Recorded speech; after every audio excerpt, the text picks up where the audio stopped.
तो स्वागत है आप सभी का हमारे चैनल की एक बिल्कुल ही नई वीडियो के अंदर। आज हम जिस मूवी के बारे में बात करने जा रहे हैं उस मूवी का नाम है वेनम द लास्ट डांस। और ये Venom the last dance movie Sony के स्पाइडरमैन यूनिवर्स की वेनम की तीसरी मूवी है जो कि दुनिया भर में आज ही रिलीज हुई है। और हाँ, वेनम 3 मूवी को लेकर सबसे खास बात यह है कि इस मूवी के अंदर हमें न सिर्फ कई सारे सिम्बियोट्स दिखे हैं बल्कि उन सारे सिम्बियोट्स के साथ साथ उनका गॉड यानी कि नल भी दिखाए। सो इसीलिए चलिए हम भी जल्दी से इस वीडियो को स्टार्ट करते हैं और वीडियो के अंदर venom the last dance movie की पूरी स्टोरी को एक्सप्लेन करते हैं ताकि जो भी लोग अब तक इस मूवी को नहीं देख पाए हैं वो सब लोग भी घर बैठे इस मूवी की स्टोरी को एंजॉय कर सकें। तो वीडियो काफी इंटरेस्टिंग है, इसीलिए आप सब वीडियो को पूरा एंड तक जरूर देखना और वीडियो पसंद आए तो वीडियो को लाइक जरूर करना। और वीडियो को लाइक करने के साथ साथ आप सभी कमेंट्स के अंदर वेनम, नल या फिर वेनम 3 जैसे वर्ड्स जरूर लिखना। और ये सब इसीलिए ताकि हमें भी ये पता चल सके कि आप सबको वीडियो पसंद आई है। तो फिर आइए अब हम बिना किसी देरी के आज की इस कमाल की वीडियो को स्टार्ट करते हैं। Zombie apocalypse.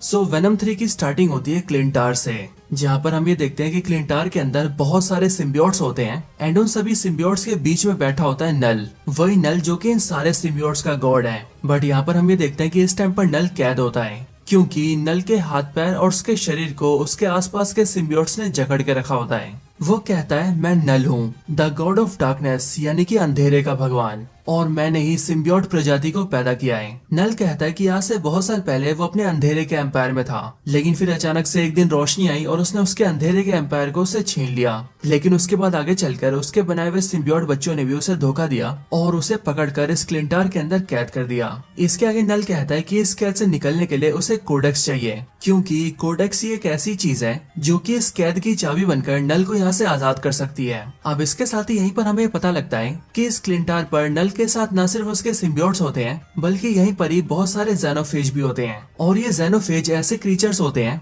जो कि सिम्बियोट्स को मारकर खाते हैं। अब दोस्तों यहाँ पर ही सोनी ने थोड़ा सा अलग टेक लिया है और वो इसीलिए क्योंकि मार्वल कॉमिक्स के अंदर जो ये ज़ेनोफेज होते हैं ये लोग किसी और प्लेनेट के होते हैं, लेकिन वेनम 3 मूवी के अंदर हमें ये दिखाया जाता है कि इन सारे ज़ेनोफेज को भी नल ने क्रिएट किया है और नल ने इन सबको क्रिएट किया है सिम्बियोट्स को क्रिएट करने से पहले। एंड इसीलिए यहाँ पर हम ये देखते हैं कि इन सारे ज़ेनोफेज का कलर भी ब्लैक कलर का होता है। और इसीलिए दोस्तों यहाँ पर हमें पता लगता है कि आज से सालों पहले जब सिम्बियोट रेस नल के खिलाफ हो गई थी तब उन सब ने मिलकर तो नल को कैद कर दिया था, लेकिन ये ज़ेनोफेज स्पीशीज अभी भी नल की वफादार है। और इसके लिए यहाँ पर हम ये देखते हैं कि नल अपने सारे ज़ेनोफेज को ये ऑर्डर देता है कि वो यूनिवर्स के कोने कोने में फैल जाए और सभी प्लैनेट्स पर जा जाकर कोडेक्स को ढूंढे। और उन सभी ज़ेनोफेज को जैसे ही कोडेक्स मिले वैसे वो उस कोडेक्स को नल के लिए लेकर आए ताकि नल कोडेक्स की मदद से आजाद हो सके। और इसके लिए दोस्तों नल यहाँ पर कहता है कि एक बार जैसे उसे कोडेक्स मिल जाएगा वैसे वो यहाँ से आजाद हो जाएगा और फिर उसके बाद वो पूरे यूनिवर्स को डिस्ट्रॉय करके अपने डार्कनेस के एम्पायर को फिर से बनाएगा।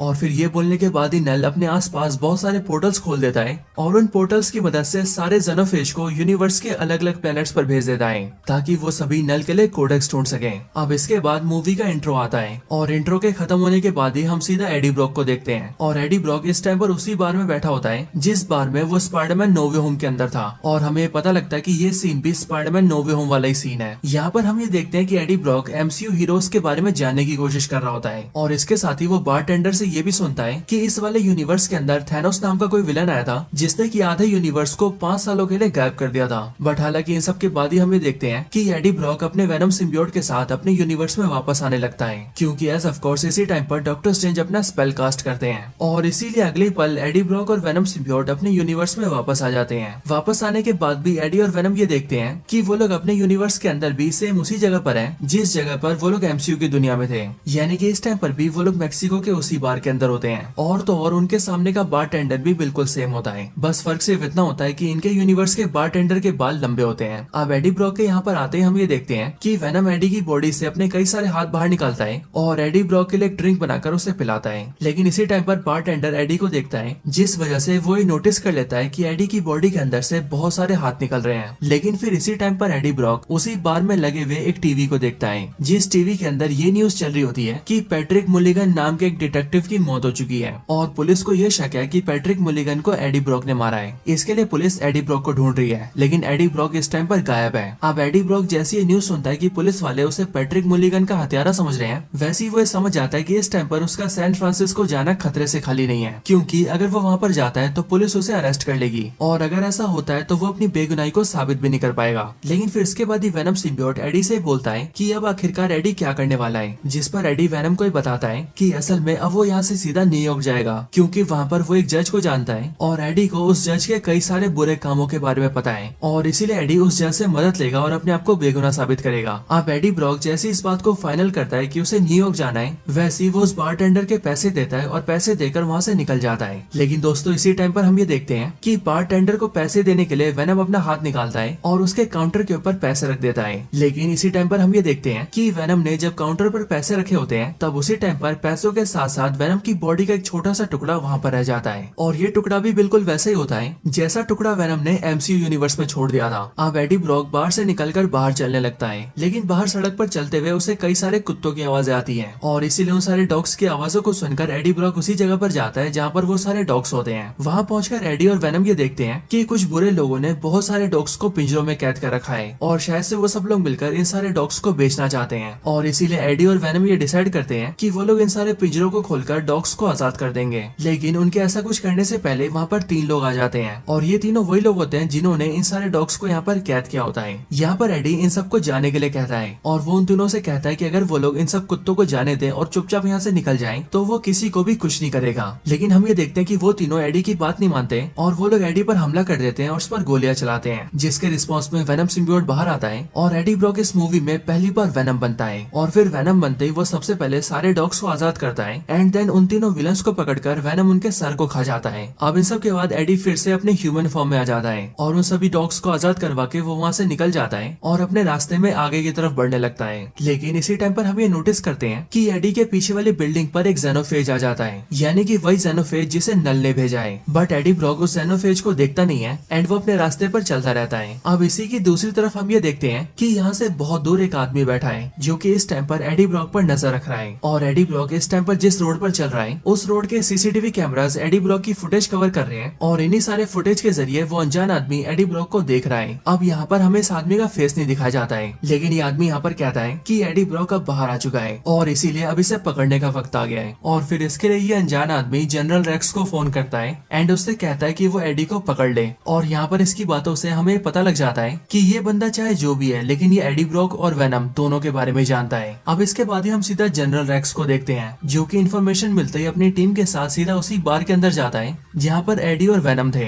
यहाँ पर पहुंचकर वो उस बारटेंडर से इन्फॉर्मेशन लेता है, जिस पर वो बारटेंडर जनरल रेक्स को बताता है कि अभी जो आदमी आया था उसके बहुत सारे हाथ थे और वो अपने हाथों को बहुत ही लंबा करके कुछ भी पकड़ रहा था। अब ये बात सुनकर ही जनरल रेक्स अपनी टीम से कहता है कि वो लोग उस बारटेंडर को बेहोश करके अपने साथ ले चलें, जिसके लिए टीम ऐसा ही करती है और वो उसे बेहोश करके अपनी गाड़ी में डाल देती है। लेकिन हाँ, इसके साथ ही जनरल रेक्स वेनम सिम्बियोट की बॉडी के उस छोटे से पार्ट को भी उठा लेता है जो कि वेनम की बॉडी से निकलकर काउंटर पर रह गया था। अब इसके बाद सीन शिफ्ट होता है और हम सीधा एक लेडी से मिलते हैं। अब इस लेडी का नाम होता है डॉक्टर पेन एंड हमें पता लगता है कि ये डॉक्टर पेन बेसिकली एरिया 51 के अंदर रिसर्च का काम करती है। अब दोस्तों जो भी लोग नहीं जानते उन सबको मैं बता दूं कि बेसिकली एरिया 51 नाम की जगह यूएसए में सच में एग्जिस्ट करती है और इस जगह को लेकर ऐसा कहा जाता है कि यहाँ पर एलियंस और एलियंस से जुड़ी हुई चीजों पर रिसर्च की जाती है एंड हमें इस मूवी के अंदर भी ऐसा ही दिखाया जाता है। हम डॉक्टर पेन को देखते हैं जो कि एरिया 51 में अपना काम करने जाती है और वहाँ पर आकर हमें पता लगता है कि बेसिकली अर्थ पर जितने भी सिम्बियोट्स मौजूद थे उन सारे सिम्बियोट्स को पकड़कर यहीं पर रखा गया है। लेकिन इसके कुछ टाइम बाद ही यहाँ पर डॉक्टर पेन से मिलने के लिए जनरल रेक्स आता है, जिसके बाद हमें पता लगता है कि जो जनरल रेक्स है वो भी असल में एरिया 51 के लिए काम करता है। यहाँ पर जनरल रेक्स ने बार के अंदर से वेनम की बॉडी के जिस छोटे से टुकड़े को पकड़ा होता है वो उसे भी डॉक्टर पेन को दे देता है ताकि वो उस पर रिसर्च कर सके। लेकिन फिर कुछ टाइम बाद ही डॉक्टर पेन जनरल रेक्स को लेकर सीधा एक रूम के पास जाती है और वहाँ रूम के अंदर के एक बंदे को देखने लगती है। हम ये नोटिस करते हैं कि उस रूम के अंदर पैट्रिक मुलिगन है जो कि इस टाइम पर जिंदा है और एरिया 51 की कैद में है। यहाँ पर डॉक्टर पेन और जनरल आपस में बात करते हुए कहते हैं कि जब हमें मिला था तब उस टाइम पर ये मरा हुआ था और इसके लिए हमने एक सिम्बियोट से इसका बॉन्ड करवाया जिस वजह से अब ये जिंदा हो चुका है। एंड फिर यहीं से दोस्तों हमें पता लगता है कि सोनी के स्पाइडरमैन यूनिवर्स के अंदर अंदर कोई सिम्बियोट किसी मरे हुए को भी जिंदा कर सकता है। अब इसके बाद ही हमें नोटिस करते हैं कि पैट्रिक मुलिगन एकदम से खड़ा हो जाता है और वो रूम के शीशे के पास आता है एंड वो डॉक्टर पेन और जनरल से बात करते हुए उनसे कहता है कि तुम सबके ऊपर बहुत ही बड़ा खतरा आने वाला है। इसके बाद ही हमें पता लगता है कि असल में पैट्रिक मुलिगन जो भी बोल रहा है वो असलियत में उसके सिम्बियोट के शब्द है, जिसका मतलब इस टाइम पर पैट्रिक मुलिगन नहीं बल्कि उसका सिम्बियोट उनसे बातें कर रहा है। यहाँ पर पैट्रिक मुलिगन के अंदर का सिम्बियोट जनरल और डॉक्टर पेन को नल के बारे में बताता है और इस सिम्बियोट को भी नल के बारे में इसीलिए पता है क्योंकि सोनी के स्पाइडरमैन यूनिवर्स के सारे सिम्बियोट्स हाइव माइंड से कनेक्टेड है। वो सिम्बियोट उन्हें बताता है कि जिसने उन सबको क्रिएट किया है उसका नाम नल है और वो अंधेरे का भगवान है। लेकिन आज से बहुत साल पहले उन सारे सिम्बियोट्स ने मिलकर नल को कैद कर दिया था, पर अब नल आजाद होना चाहता है और इसीलिए अब वो कोडेक्स को हासिल करना चाहता है ताकि कोडेक्स से वो खुद को आजाद कर ले। अब इसके बाद सीन शिफ्ट होता है और हम सीधा एडी को देखते हैं। हम ये देखते हैं कि एडी ब्रॉक वेनम सिम्बियोट बनकर एक प्लेन से चिपक गया है और वो उसी प्लेन के जरिए हवा में उड़ के न्यूयॉर्क आ रहा है। लेकिन इसके अगले पल एक ज़ेनोफेज वेनम को ट्रेस करता हुआ उसी प्लेन के ऊपर आ जाता है, जिसके बाद ही उसी प्लेन पर वेनम और ज़ेनोफेज की फाइट होती है और हम यहाँ पर ये देखते हैं कि ज़ेनोफेज को वेनम की बॉडी के अंदर कोडेक्स दिख रहा होता है, जो कोडेक्स वेनम के गले पर होता है। लेकिन यहाँ पर वेनम किसी तरह से ज़ेनोफेज को चकमा दे देता है और वो प्लेन से कूदकर एक पैराशूट खोलता है और एडी को बचा लेता है। नीचे आकर एडी ब्रॉक वेनम से पूछता है कि आखिर वो क्रीचर कौन था और आखिरकार वो उन पर हमला क्यों कर रहा था। इसका जवाब देते हुए वेनम एडी को ये बताता है कि असल में वो एक ज़ेनोफेज था और वो यहाँ पर उनसे उनका कोडेक्स लेने आया था।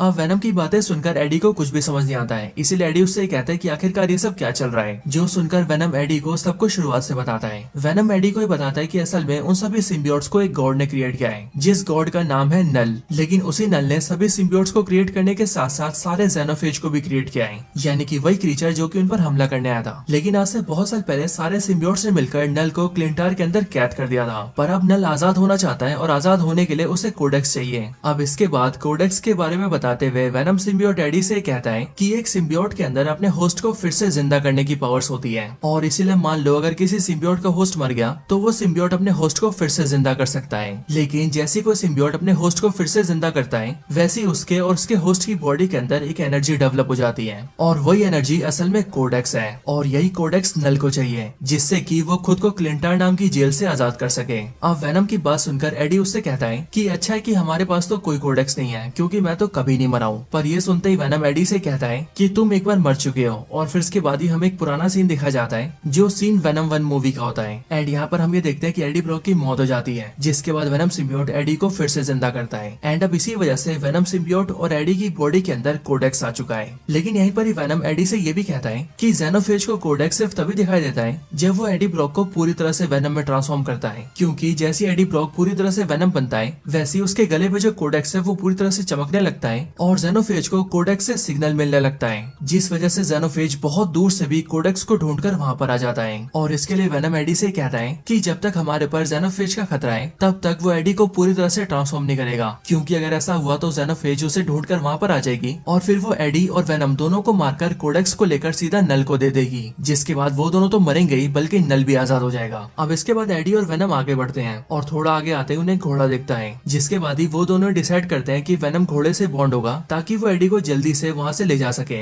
इसके लिए वेनम घोड़े से बॉन्ड होता है और वेनमाइज्ड हॉर्स बनके जल्दी से एडी को वहाँ से ले जाने लगता है। लेकिन चलते चलते जैसी वो लोग नदी के पास पहुँचते हैं वैसे हम ये देखते हैं कि जनरल रेक्स और उसकी टीम एडी को ढूंढ लेती है और उसे ढूंढते ही उस पर अटैक भी कर देती है। लेकिन यहाँ पर वेनम एडी को बचाने की पूरी कोशिश करता है, जिसके लिए वो एक फ्रॉग से भी बॉन्ड होता है और एक फिश से भी बॉन्ड होता है। लेकिन जब वेनम के पास कोई भी चारा नहीं बचता तब वो एडी से प्रॉपर्ली बॉन्ड हो जाता है। पर उसके ऐसा होते हम ये देखते हैं कि ज़ेनोफेज वेनम को ट्रैक कर लेती है और वो बहुत तेजी से वेनम के पास आ जाती है। लेकिन ज़ेनोफेज के वहाँ पर आते ही जनरल रेक्स की जो टीम होती है वो उससे डर जाती है और वो ज़ेनोफेज पर फायरिंग करने लगती है। लेकिन इसी मौके का फायदा उठाकर वेनम जल्दी से एडी की बॉडी में घुस जाता है और एडी ब्रॉक को वहाँ से निकाल लेता है, जिसके बाद ही एडी ब्रॉक और वेनम जनरल रेक्स और ज़ेनोफेज दोनों से बच जाते हैं। इसके बाद ही एडी जंगल में आगे बढ़ने लगता है और वो जैसे ही थोड़ा आगे जाता है वैसे वो एक आदमी से मिलता है, जिस आदमी का नाम होता है मार्टिन। और मार्टिन यहाँ पर अपनी फैमिली के साथ होता है, जिसकी फैमिली में उसकी वाइफ और 2 बच्चे भी होते हैं। यहाँ पर मार्टिन एडी को अपने साथ खाना खिलाता है और पूछे जाने पर मार्टिन एडी को बताता है कि वो असल में एरिया 51 के पास जा रहा है, क्योंकि उसने ये सुना है कि वहाँ पर एलियंस होते हैं और उसका हमेशा से ये सपना रहा है कि वो एलियंस को देखे एंड इसीलिए वो अपनी फैमिली को लेकर वहाँ पर एलियंस देखने जा रहा है। अब मार्टिन की बातें सुनकर एडी को ये समझ में आ जाता है कि मार्टिन काफी भोला वाला और अच्छा इंसान है और इसके लिए एडी मार्टिन से हेल्प मांगता है एंड उससे कहता है कि मार्टिन उसे अपने साथ न्यूयॉर्क सिटी तक छोड़ दे, जिसके लिए मार्टिन मान जाता है और वो एडी को अपनी गाड़ी में बिठाकर उसे न्यूयॉर्क तक छोड़ छोड़ देता है, जिसके बाद ही मार्टिन अपनी फैमिली को लेकर एरिया 51 के लिए निकल जाता है। यहाँ पर आने के बाद ही एडी ब्रॉक छुपने के लिए अपने कपड़े बदलता है और सीधा एक कसिनो में चला जाता है। लेकिन उसी कसिनो के अंदर वो मिसेस चैन से मिलता है, जिसके बाद ही मिसेस चैन एडी को देखकर बहुत खुश होती है एंड वो उसे अपने साथ अपने घर ले जाती है। यहाँ पर मिसेस चैन काफी खुश होती है और इसीलिए वो एडी के सामने डांस करती है एंड वो एडी से कहती है कि वो भी डांस करें, जिस पर हम ये देखते हैं कि एडी तो मना कर देता है, लेकिन वेनम एक्साइटमेंट में आकर डांस करने लगता है और वो एडी को प्रॉपर्ली वेनम में ट्रांसफॉर्म कर देता है। बट जैसे ही ऐसा होता है वैसे ही ज़ेनोफेज उसे ट्रैक करते हुए वहाँ पर आ जाती है। बट ज़ेनोफेज को देखकर वेनम फिर से एडी की बॉडी में घुस जाता है, जिसके बाद ही ज़ेनोफेज उसे ट्रैक नहीं कर पाती है एंड वो चुपचाप वहाँ से चली जाती है। लेकिन ज़ेनोफेज के वहाँ से जाने के बाद ही हम ये देखते हैं कि जनरल रेक्स और उसकी टीम भी वहाँ पर आ जाते हैं, क्योंकि उन्होंने भी एडी ब्रॉक को ढूंढ लिया था और इसीलिए वहाँ पर आने के बाद ही वो लोग एडी ब्रॉक को बेहोश कर देते हैं और एक डिवाइस का यूज करके उसकी बॉडी से वेनम को बाहर निकालकर उसे एक कंटेनर में कैद कर देते हैं। और फिर वो लोग एडी ब्रॉक और वेनम दोनों को लेकर सीधा एरिया 51 के लैब में आ जाते हैं। इधर एडी ब्रॉक को जैसी होश आता है वैसी वो देखता है कि वो एरिया 51 के लैब के अंदर है, लेकिन जैसे उसे होश आता है वैसे हम ये देखते हैं कि जनरल रेक्स सीधा एडी के पास आता है और वो एडी को शूट कर देता है ताकि एडी की जान चली जाए। लेकिन इसी लैब के अंदर जो डॉक्टर पेन की असिस्टेंट होती है, जिसका नाम डॉक्टर सैडी होता है, उसने असल में वेनम के कंटेनर को खोल दिया होता है, जिस वजह से वेनम सिम्बियोट उसकी बॉडी से होता हुआ सीधा एडी की बॉडी में घुस जाता है। और जैसे ऐसा होता है वैसे एडी ब्रॉक की जान बच जाती है और वो प्रॉपर्ली वेनम बन जाता है। लेकिन उसके वेनम बनते ही ज़ेनोफेज भी उसे ट्रैक कर लेती है और वो भी सीधा उस लैब के अंदर घुस जाती है और लैब के अंदर आते ही वो पूरे लैब को डिस्ट्रॉय करने लगती है और बारी बारी करके जनरल रेक्स के सारे आदमियों को भी मारने लगती है। अब ये देखकर डॉक्टर पेन की जो असिस्टेंट होती है यानी कि डॉक्टर सैडी, वो बारी बारी करके सारे सिम्बियोट्स के कंटेनर को भी खोल देती है ताकि सारे सिम्बियोट्स मिलकर वेनम की हेल्प कर सके और वो सब मिलकर ज़ेनोफेज को हरा सके। और इसीलिए जैसे सारे सिम्बियोट्स अपने कंटेनर से बाहर निकलते हैं वैसे ही वो अपने आसपास के लोगों से बॉन्ड होते हैं और ज़ेनोफेज का मुकाबला करने लगते हैं। बट यहाँ पर हम ये देखते हैं कि ज़ेनोफेज इन सारे सिम्बियोट्स से काफी पावरफुल होती है और इसीलिए वो इनमें से कुछ सिम्बियोट्स को पकड़ कर तो उन्हें खा भी जाती है। लेकिन वेनम इस बात का फायदा उठाता है और वो जल्दी से एडी की बॉडी में आ जाता है, जिससे कि ज़ेनोफेज वेनम को ट्रैक नहीं कर पाती है। और फिर अगले पल एडी ब्रॉक उस लैब से बाहर निकल जाता है और बाहर खुले इलाके में आ जाता है। लेकिन बाहर आने के बाद ही एडी ये नोटिस करता है कि वहाँ पर मार्टिन और उसकी फैमिली भी आई हुई है। लेकिन अब क्योंकि ज़ेनोफेज की वजह से मार्टिन और उसकी फैमिली को नुकसान हो सकता था, इसीलिए एडी जल्दी से उनके पास जाता है और वो उन सबको सेफली वहाँ से बाहर निकाल देता है। इसके साथ ही दूसरी साइड हम ये देखते हैं कि अब सारे सिम्बियोट्स मिलकर ज़ेनोफेज पर भारी पड़ने लगते हैं। लेकिन जैसे ऐसा होता है वैसे ही ज़ेनोफेज बहुत जोर से स्क्रीम करने लगती है एंड वो चिल्लाकर अपने दूसरे साथियों को सिग्नल दे देती है, जिससे कि हम ये देखते हैं कि उसके आसपास बहुत सारे पोर्टल्स खुलते हैं एंड वहाँ पर और भी 4-5 ज़ेनोफेज आ जाते हैं। और फिर इसीलिए ये सब देखकर एडी ब्रॉक वेनम बनता है और वो भी सारे सिम्बियोट्स के साथ मिलकर सभी ज़ेनोफेज से फाइट करने लगता है। लेकिन अब क्योंकि इतने सारे ज़ेनोफेज सिम्बियोट्स पर बहुत भारी थे, इसीलिए सिम्बियोट्स की हार होने लगती है। और सिर्फ यही नहीं बल्कि वेनम और एडी ब्रॉक भी बहुत ज्यादा घायल हो जाते हैं। और फिर इसके लिए वेनम सिम्बियोट एडी ब्रॉक को थोड़ा दूर लेकर आता है एंड वो एडी से कहता है कि अब उसके पास इन सारे ज़ेनोफेज को हराने का सिर्फ एक ही तरीका है और इसके लिए उसे और एडी को साथ मिलकर ज़ेनोफेजिस का सामना करना होगा। जिसके बाद ही हम ये देखते हैं कि एडी ब्रॉक एक बार फिर से वेनम बनता है और सभी ज़ेनोफेज के पास आने लगता है, जो देखकर सारे ज़ेनोफेज भी वेनम को घेर लेते हैं। लेकिन फिर इसके बाद ही वेनम अपने कई सारे टेंटिकल्स निकालता है और उन सारे ज़ेनोफेज को भी खुद से बॉन्ड करने लगता है, यानी कि वो उन सबको भी खुद में मिला लेता है। और फिर ऐसा करने के बाद ही वेनम पास की एक ऐसी जगह पर आ जाता है जहाँ पर बहुत ही पावरफुल एसिड रखा होता है और वो ऐसा एसिड होता है जो कि कुछ भी खत्म कर सकता है। और यहाँ पर वेनम का ये प्लान होता है कि अब वो इन सारे ज़ेनोफेज को उसी एसिड से मार दे। और इसीलिए वेनम जैसे उन सबको लेकर एसिड के पास जाता है वैसे वहाँ पहुँचने के ठीक पहले वो एडी ब्रॉक अपनी बॉडी से निकाल कर दूर कर देता है ताकि वो एडी की जान बचा सके। एंड फिर उसके बाद ही वेनम सारे ज़ेनोफेजिस को लेकर एसिड के नीचे आ जाता है, जिसके बाद ही उस खतरनाक एसिड की वजह से वो सारे ज़ेनोफेज धीरे धीरे करके खत्म हो जाते हैं। लेकिन उस सब के साथ साथ वेनम सिम्बियोट भी मारा जाता है। पर इस तरह से अपने मरने के साथ साथ वेनम सिम्बियोट सारे ज़ेनोफेजिस को भी खत्म कर देता है और वेनम के साथ साथ एडी ब्रॉक भी बहुत सारे इंजरीज की वजह से बेहोश हो जाता है। लेकिन फिर इसके साथ ही हम ये भी देखते हैं कि जो डॉक्टर पेन होती है वो एक कंटेनर से एक सिम्बियोट को निकालती है एंड वो सिम्बियोट और कोई नहीं बल्कि स्कॉन सिम्बियोट होती है। एंड इसीलिए डॉक्टर पेन स्कॉन सिम्बियोट से बॉन्ड होकर स्कॉन बनती है और अपने असिस्टेंट को लेकर वहाँ से निकल जाती है।